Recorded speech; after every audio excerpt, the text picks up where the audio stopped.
세미나 세 번째 시간입니다. 욥기와 설교에 대해서 얘기를 하는데 모르겠습니다. 많은 사람들이 욥기가 42장까지 있다는 것에 대해 대단한 놀라움을 표할 때가 있습니다.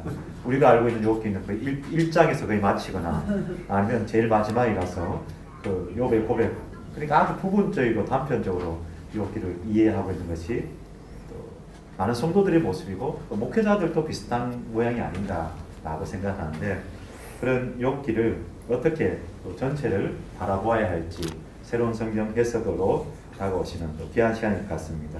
우리 정종 교수님 나오셔서 욥기와 설교에 대해서 함께 나누실 때 우리 모두에게 또 도전이 되길 바랍니다. 여러분 박수로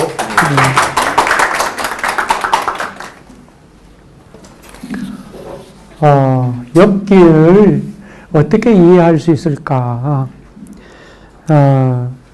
사실 이해를 좀 되는 것 같으면서도 뭔가 이러네 하는 그런 어떤 느낌을 받습니다. 해서 이제 보통 욥기를 이해를 할 때 고통의 문제를 먼저 이야기를 합니다. 사실 그렇잖아요. 그만큼 큰 재난과 그 다음에 그 큰 고통을 당한 사람이 쉽지는 않죠.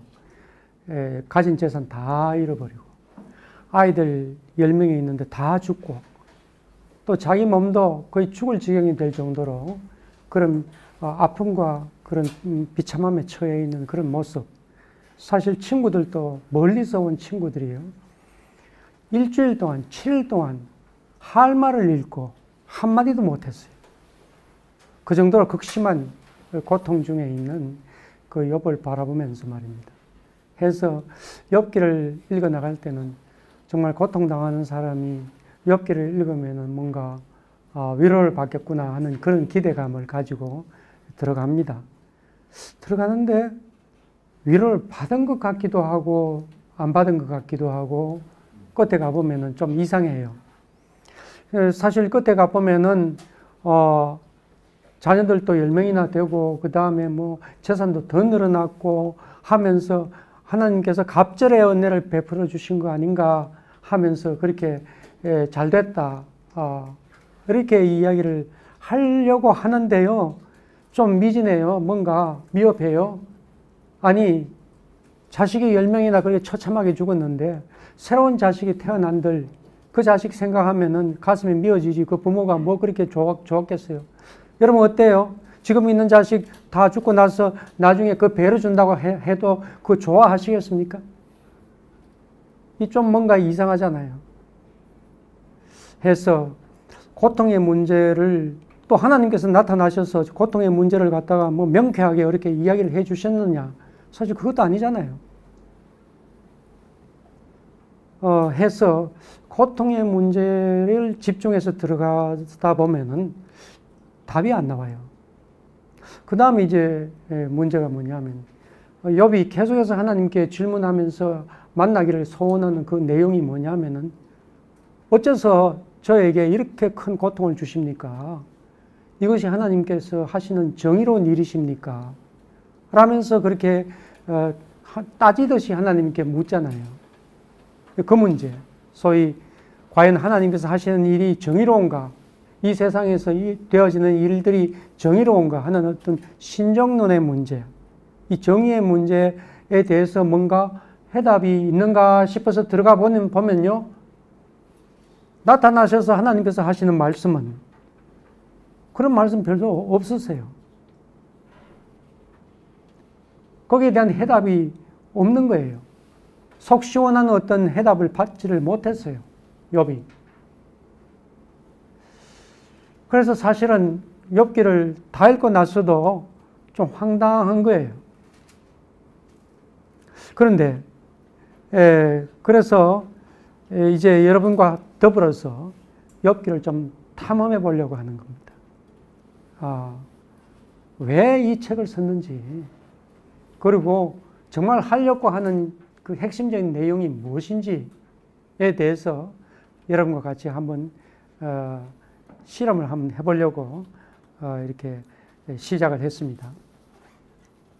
우선 욥기를 이해할 때에 그 구조를 좀 볼 필요가 있는데 처음과 끝은 산문으로 되어 있습니다. 이야기체로 되어 있습니다. 1장 2절하고 마지막 부분하고 그 42장 7절에서 17절까지 그 부분하고 1장과 2장 이 부분입니다. 그 다음에 이제 그 안의 내용은 3장부터 시작해서 거의 42장 6절까지의 그 내용인데 주로 대화체로 이렇게 나와 있죠. 이것은 전부 다 시 형태로 되어 있습니다. 우선 세 친구들과 그 욥이 대화하는 장면이 나오죠. 욥기의 구조는 이 두 번째 페이지에 프린트물에 있습니다. 37장까지의 그 내용이 세 친구와의 그 내용이 나오지 않습니까?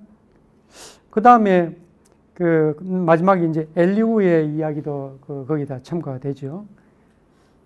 38장부터 하나님께서 나타나셔서 말씀을 하시는 내용이 42장 6절까지 나옵니다.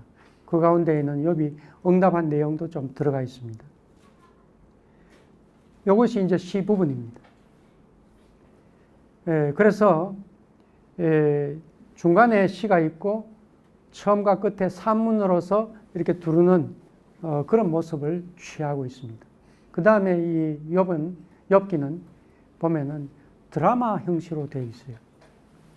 전부 다 보면 장면으로 이렇게 나눌 수가 있습니다. 마치 우리가 연속극을 보듯이 그런 식으로 드라마가 되어 있습니다. 하늘에도 어떤 장면이 나오고 땅에도 어떤 장면이 나오고 친구들과 대화하는 장면도 번갈아 가면서 하고 그 다음에 엘리후가 나오고 끝에 하나님께서 나타나시고 전부 다 드라마의 희곡같이 그렇게 되어 있습니다. 그런데 도대체 무엇을 목표로 해서 이 희곡이 만들어졌는지에 대해서는 상당히 오리무중이에요. 많은 학자들도 거기서 헤매고 있어요.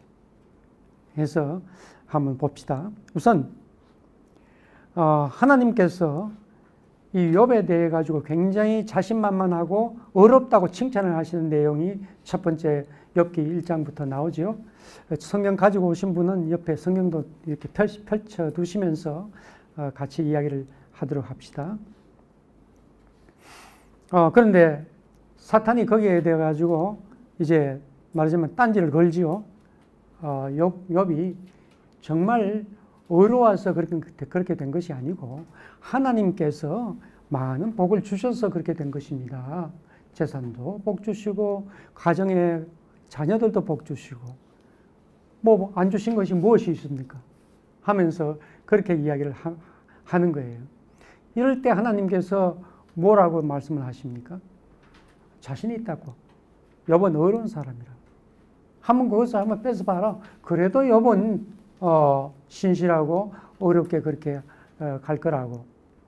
그래서 1차적으로 사탄이 욥의 가지고 있는 소유물을 빼앗죠. 모든 재산을 갖다가 다 없애고 그 다음에 자녀 10명도 집이 무너져서 다 죽는 그런 어떤 그야말로 큰 재난, 욥으로 봐서는 너무나도 부모로서는 너무나도 큰 고통이죠. 그럼에도 불구하고 욥은 하나도 죄를 짓는 말을 하지 않았습니다. 내가 적신으로 나와 싸운즉 적신으로 돌아갈지라. 내가 아무것도 가지지 않고 이 땅에 태어났는데 하나님께서 다 거두어 가신들 무엇이 내한테 있어가지고 크게 내가 불만스러워할 것이 있겠느냐. 굉장히 아주 영웅다운 아주 신실한 신앙인다운 그런 모습을 보이는 것을 볼 수가 있습니다. 정말 어려운 사람이에요. 하나님께서 자신만만하다고 이야기할 정도로 그렇게 어려운 사람이에요. 그런데 사탄이 또 한마디 더 하죠. 사실 그것은 전부 다 소유물 아닙니까?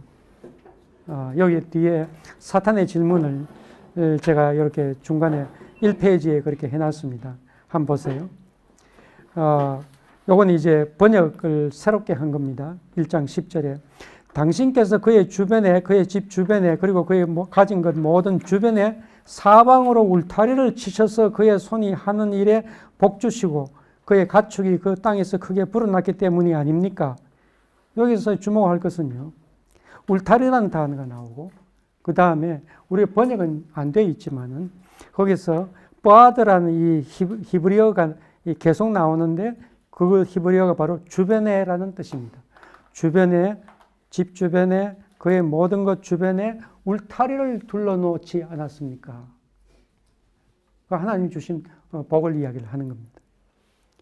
두 번째 그 질문도 그겁니다. 주변에라는 단어가 또 반복이 돼요. 가죽 주변에 가죽을 두릅니다. 이건 일상적으로 사람들이 하는 것을 이제 이야기를 하는 거예요. 가죽 주변에 가죽을 둡니다. 이처럼 그의 생명 주변에는 그가 가진 모든 것으로 두르려 할 것입니다. 만약 생명을 치려고 하면은 모든 힘을 다해서 그것을 방어하려고 애를 쓸 겁니다. 그런 이야기입니다. 말하자면 그것이 가장 핵심적인 겁니다. 생명을 한번 쳐보세요. 죽을 지경으로 한번 몰아가 보세요.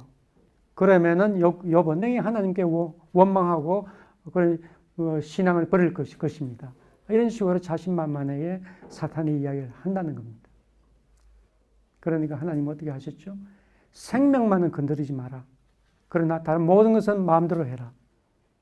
예, 그래서 욥에게는 그야말로 극심한 고통, 신체적인 고통, 병명도 알 수 없는 열기가 나고 그게 가렵고 하여튼 몸의 고통이라는 모든 고통은 그에게 닥쳐옵니다. 기와 조각으로 그름더미에 앉아서 끓을 정도로 그런 어떤 지경에 처해 버렸습니다.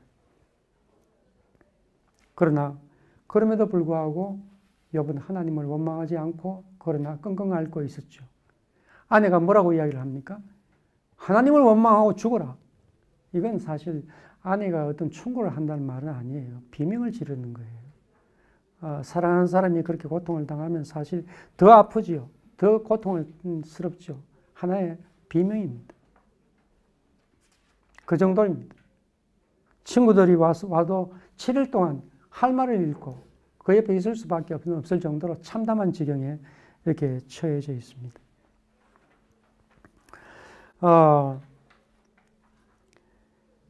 그래서 그 다음에 이제 친구들이 일주일이 지나가 난 뒤에 입을 떼면서 한마디씩 이제 충고를 하지요. 위로도 하고 싶고 충고도 하고 싶고 그런 지경에 있는 것입니다. 그래서 그 세 친구들과의 대화 부분을 잠시 보도록 하겠습니다.